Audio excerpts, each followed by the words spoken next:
বন্ধুরা, সকালবেলা দেখলাম আমার গাছের অবস্থা খুব খারাপ হয়ে গেছে। জল না পেয়ে দুদিন বৃষ্টি হলো, তারপর বৃষ্টির কোনো নামো নিশান নেই।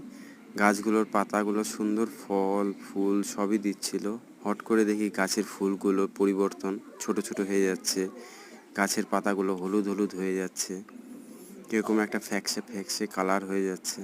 গাছগুলো বলে দিচ্ছে যে আমার কিছু একটা অভাব করছে শরীরে।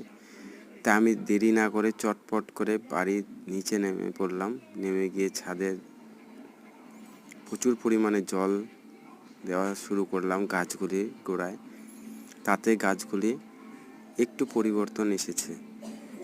যেমন উস্তা গাছটি দেখো হলুদ হলুদ হয়ে গেছে, লঙ্কা গাছটিও সেম হয়েছে, বেগুন গাছটায় হলুদ পাতাগুলো ছিটছিট হয়ে গেছে।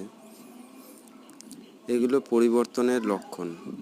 এর জন্য গাছে সবসময় জল দেওয়ার প্রয়োজন। ধন্যবাদ সকলকে, শুভ দুপুর। বন্ধুরা, তোমাদের সামনে একটি নতুন ভিডিও নিয়ে